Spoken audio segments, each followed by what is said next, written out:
It's another Manly Monday, and this Manly Monday, we're going to continue from last week's video because that seemed to actually be helpful and cathartic and useful for people. So I'm going to continue along that because there's been a lot of, with Leanna Care's clients and discussions I've had with people who just think meeting people, making friends, dating, all not worth it because it ends terribly and they're terrified of being falsely accused of something.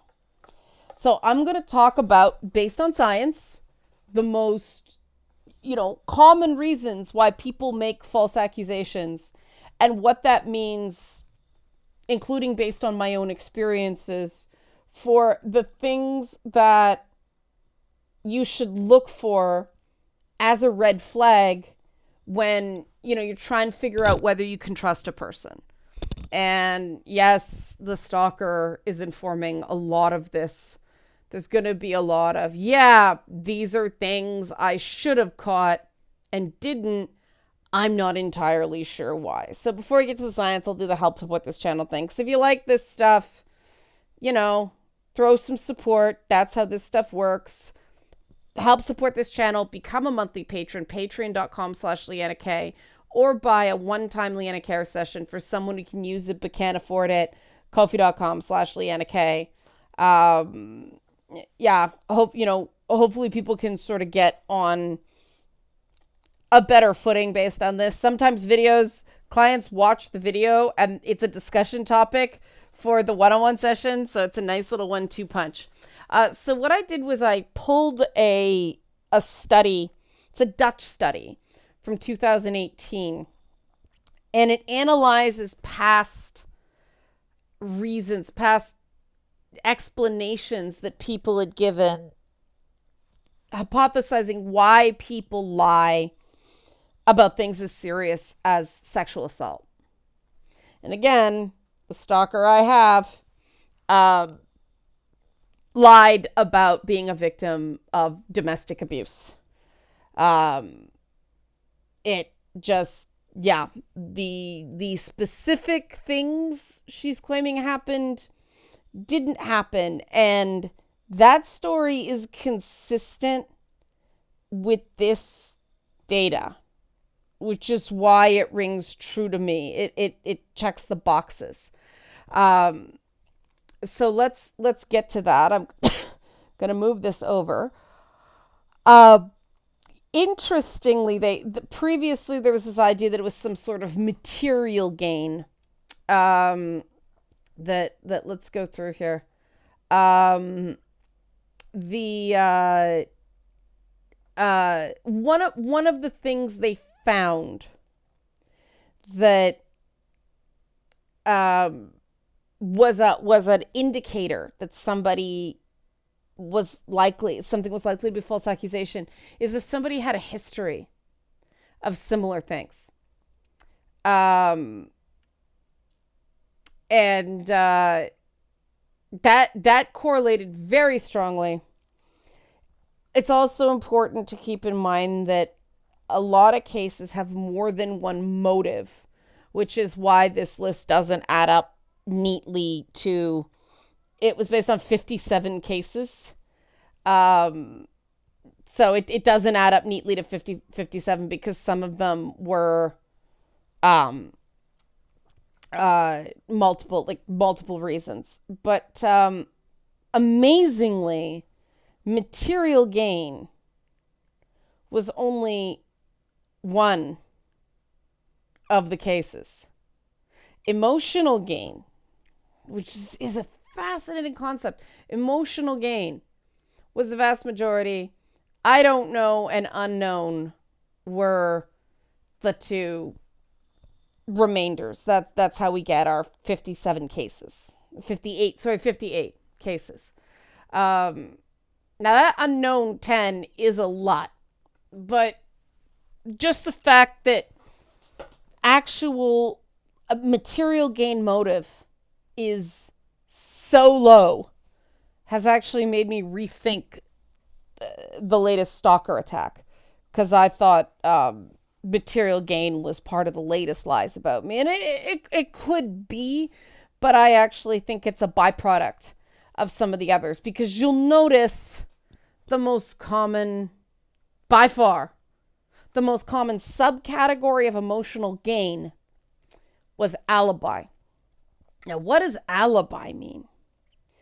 Alibi means, one of the examples this paper gives is that a woman had sex with her boyfriend consensually, but she was terrified of her father, who didn't like foreigners. Her boyfriend was, foreign born, I guess. But she lied and claimed she was raped in an alley. Unfortunately, the police pulled camera footage from that alley and she wasn't there. And that's when she admitted she lied because she was terrified of her father. And I think we can all be somewhat sympathetic to that. Doesn't make it right, but in this case, she's as much of a victim as the guy is, because, that kind of fear of your parents, that's yikes. But that's a very conscious decision to lie for that reason. You notice how low mental disorder is as a reason. Only two instances. And remember, people can pick more than one here. That's, oh no, it's not. Okay, it does add up. That's really low to me. That's very, very low in terms of why somebody. Now I'm doing the math. I thought this didn't add up to 57. It still doesn't look like it's adding up to 57 to me. But anyway, one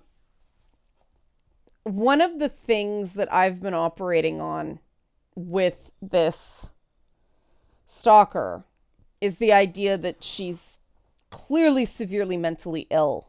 But, that's one of those things of you're trying to find a reason that isn't just evil, right?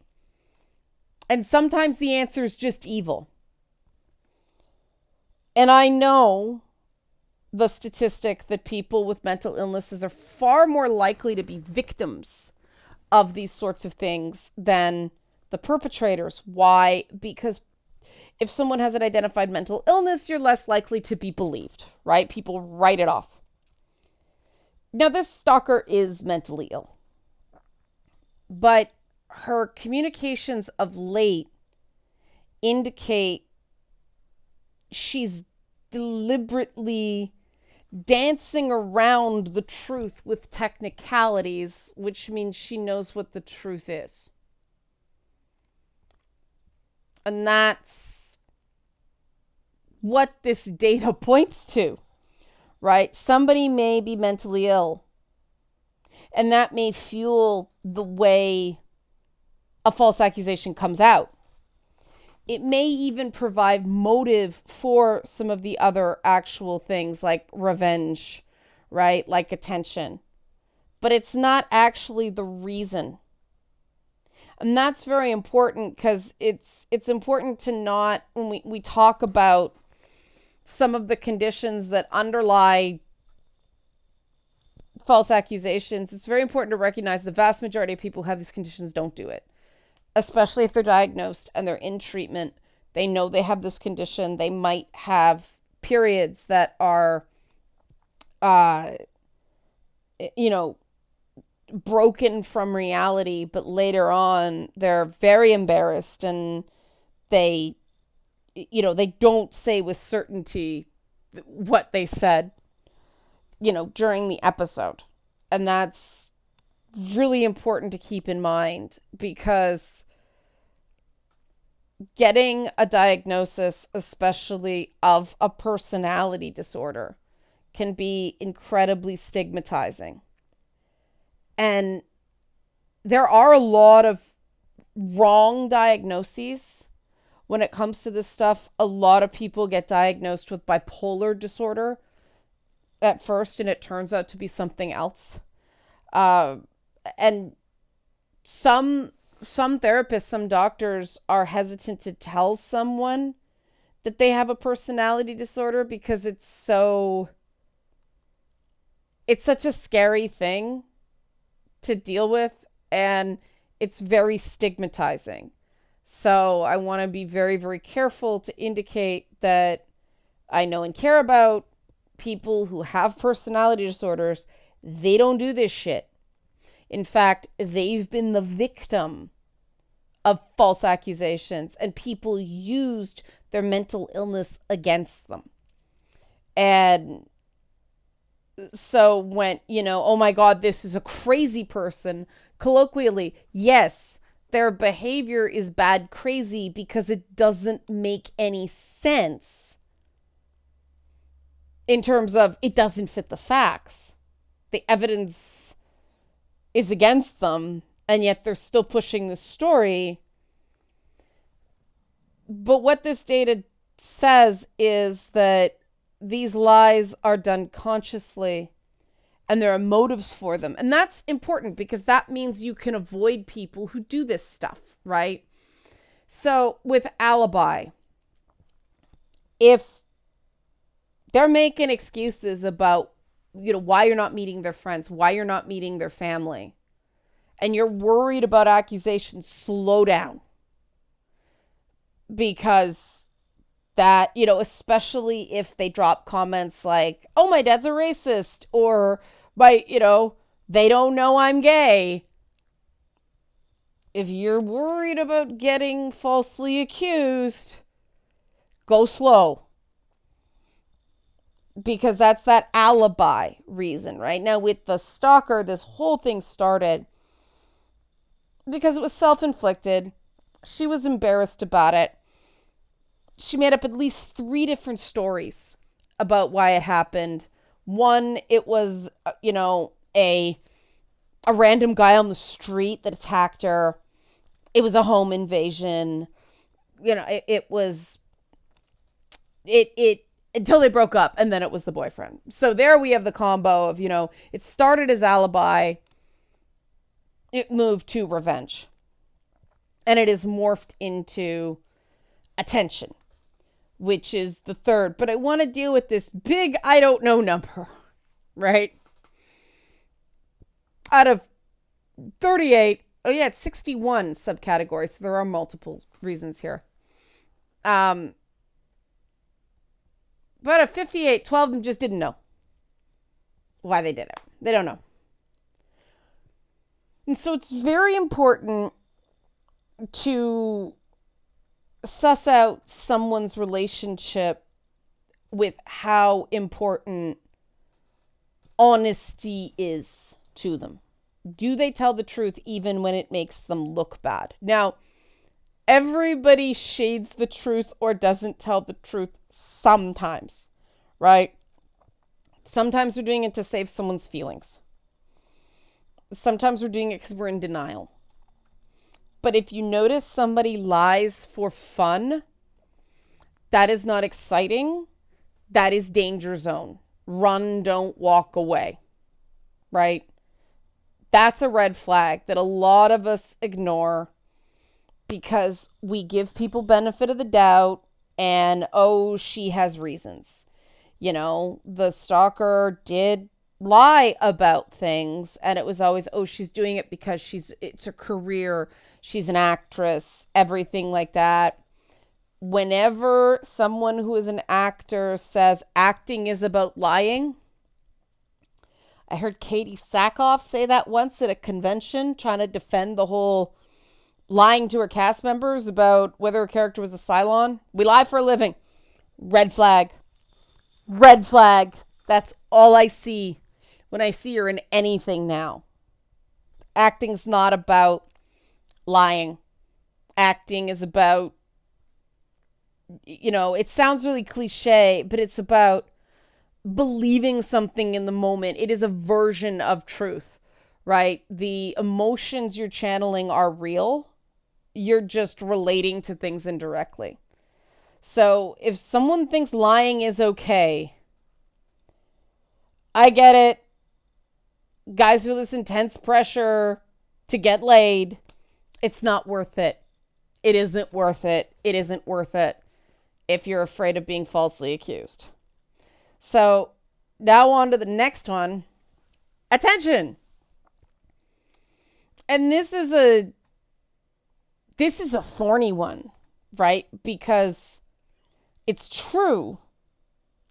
And there are certain personality disorders, histrionic personality disorder, narcissistic personality disorder, where attention seeking is at levels that aren't healthy. And the problem is that we dismiss people in society so much as, oh, they just want attention. He just wants attention. She just wants attention. I see this leveled at women a lot more than men. It's culturally more okay for men to want attention. Not that men don't get it, but the bar is higher. And everybody wants a certain amount of attention. There's nothing wrong with liking attention. Extroversion is a personality trait. It's when that need for attention is unhealthy. It makes you do things that are dishonest or disruptive for attention. And again, there are warning signs with somebody whether they do this. I mean, the stalker had seemingly no ability to tell the difference between good attention and bad attention. Some things that she was involved in, we used her improv comedy troupe for a charity event I did, and they were so bad it became a run-on joke. It was embarrassing bad. Like, I'm like, oh my God, I feel bad for the other performers because they have to follow this. It was just a room killer. But, it was attention. It didn't matter if it was awful. She was the center of attention. And I remember we tried to use her for a TV thing once, and it was just this weird, the minute she knew the camera was on, this weird look went on her face. Conflict, attention, drama, attention. That's not healthy attention. That's an addiction to attention. And, if I knew then what I know now, I would have known that was a problem. A bigger problem than, okay, this is not usable. But, yeah, I didn't know that back then. Some of the lies she told I should have caught. And that's the thing. A lot of people don't like talking about being a victim because they blame themselves. And I have a few clients that are working through this. And because if you're to blame, you can control it. You feel less unsafe than if you realize, no, somebody took advantage of you and that's on them. No one's perfect. You made some mistakes, but that doesn't mean you deserve to be taken advantage of. And with a lot of people, when they talk about being abused, being assaulted, it's like, well, I did wrong things too. I made mistakes too. With this particular stalker and with, some high profile celebrity cases and well-known false accusations in this regard, a contradiction, like the reality just does not match their story. And it's like it doesn't matter. They're just going to go with it. Instead of someone going, I can't explain this. I can't explain why it doesn't match. I know what I remember. I spent a lot of years with the stalker manipulating and forging evidence. She even fooled a cop that way. by showing them only part of a conversation. If she'd scrolled down just one more line, and I mean, the cops didn't care, so that was a big part of it. But, you know, she was really good at shading information. And it got to the point where even I doubted what was going on. And then you go back and look at it and go, no, wait. Okay, something's not right here. And I mean, now she's trying to make money off of it. But that's not the main reason she's still coming after me. And here's the weird contradiction, which is why the attention thing makes sense to me, right? Because if the real trauma for her was really being, you know, her arm cut by her furious boyfriend, right? If she really was a victim of domestic abuse, why is she naming me? Why is she still raging at me and not him? If I'm just some dupe who he fooled, why is the anger directed at me? Well, I'm the best known figure in this whole story. She gets the most attention by feuding with me, not him. It's the only way it makes sense, because otherwise, holding the grudge against me just makes no sense. It is a disordered need for attention. And that is not the same as the healthy attention that we all want. And that's the other thing about even people who crave attention, they usually have other ways of getting it. You know, performing, or it works in the community, or they do something to be a great person, TM. And when you are like, I am a victim, unfortunately, in some places, that's all you are. That's all people will see you as. That happened to me after I got diagnosed with PTSD. Oh no, it's too stressful for her. We can't invite her. It'll be too stressful. It's not really what it is. It's like, oh no, she's made of glass. She's going to freak out over everything. We don't want her around. And most people do not want that. Most people don't want to be treated that way. We don't want that to define how people see us. So we either don't talk about it or really downplay it. People that exaggerate, again, there's something not right there. But that doesn't mean that there isn't a deliberateness to the falsehood, right? Deep down inside, they know the facts don't fit. It may feel very much like they were abused, like they were wronged, especially in certain conditions that make the emotions so raw and make rejection so bad that it just feels like you're dying, like it's overwhelming, it's dysphoric, it's it's awful, it burns like 1,000 suns because of a condition that doesn't allow people to regulate their emotions. It's awful.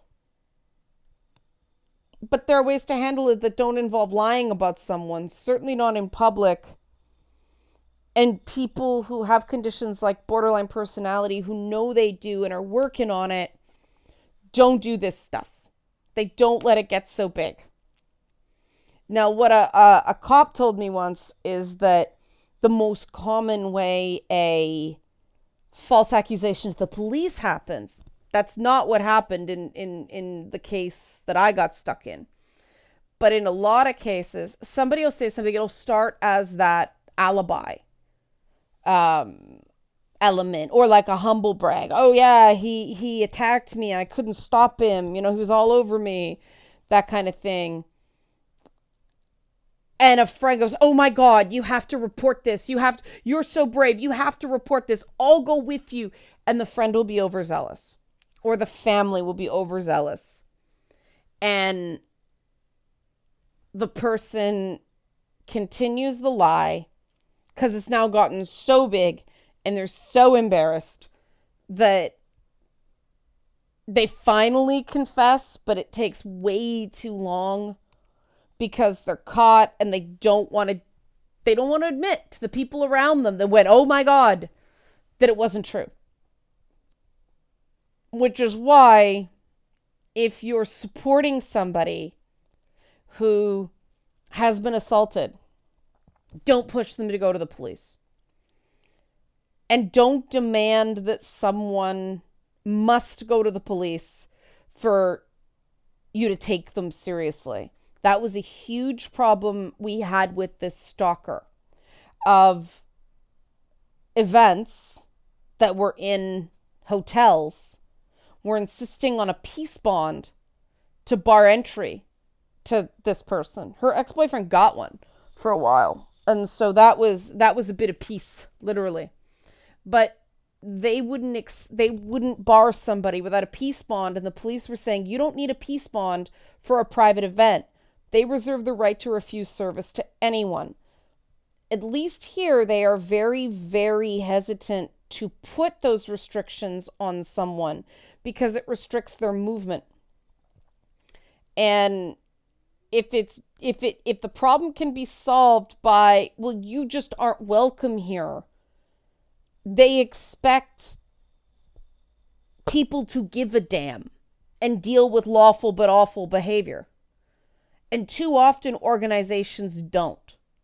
They're like, I don't want to get in the middle. And the thing is, if someone's saying, look, this person is here, in some cases we were offering money to certain conventions. We were like, we were going to sponsor an event, but I need this guy. He's one of my, volunteer staff. So we got to know his ex isn't going to come here. Well, we need a restraining order. I have a policy with my stuff. If somebody's got to deal with an ex and they're working my event, it's like, you don't want them here. They're not welcome. Period. End of story. Because at the very least, I want the person who's volunteering their time to be able to focus. And people may think that's wrong, but to me, it's being wrong in the right way. Because if he's lying, okay. I don't think he is, because the story, I've had 3 or 4 cases of guys who were falsely accused and abused by ex-girlfriends, girlfriends at the time. And every single one of those stories made them seem like complete idiots. And that's why I believe them. Because, yeah, they screwed up a lot. They were dramatic. They did things that made it easy to paint them as the aggressor. They knew they were dumb. It still doesn't make what she did right. And if somebody's this cartoonish, flawless victim, just, oh, whimper, not, yeah, I was not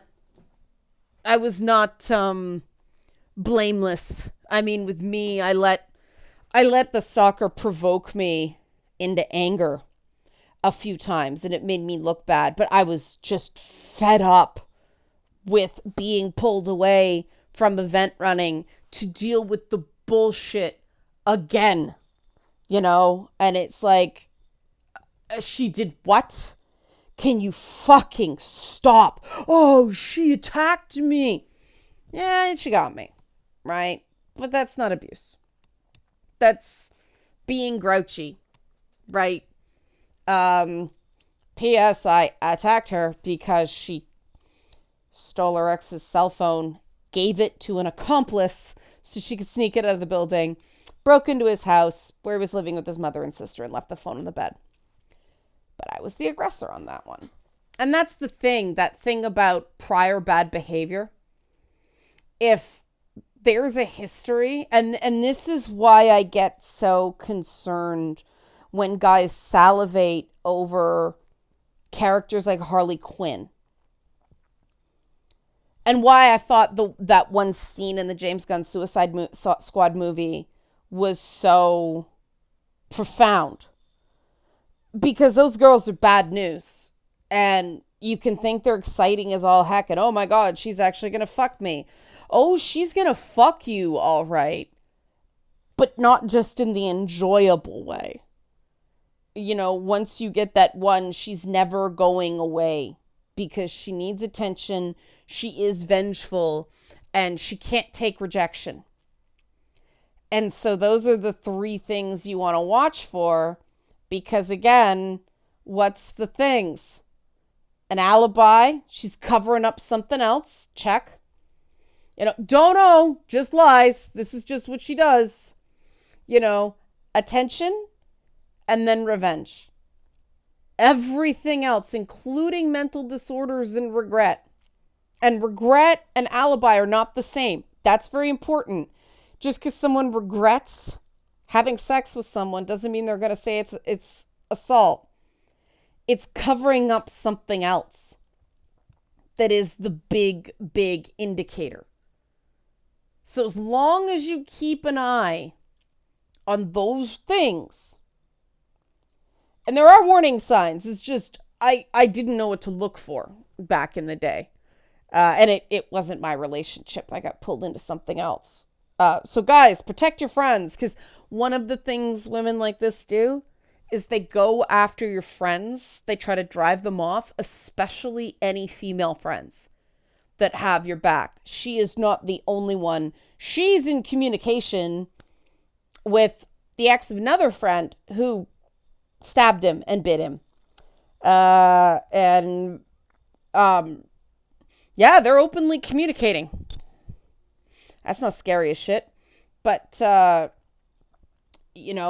it's scary, but it's also kind of funny. Because I don't know how they don't know the other one's lying. That's very interesting to me. And again, element of it being conscious, right? They're not going to call the other on their bullshit because it's the same brand of bullshit. So if you can keep those things in mind, you can still meet people, form bonds with people. One of the things I don't feel like someone's a friend until there's been a first clash, like a disagreement. We missed each other. Emotions got high. Because I want to see how that person handles conflict. And once there's been that one and we work through it and we have similar conflict styles, then and only then will I consider them a friend, not before. Because I need to know how someone handles that sort of thing before I will, trust them to that extent. And that's a great way to screen for people who are going to fuck you over and not in the fun way, right? Is just see how they handle conflict, see how they handle disappointment, see how they handle rejection. And if someone is not honest,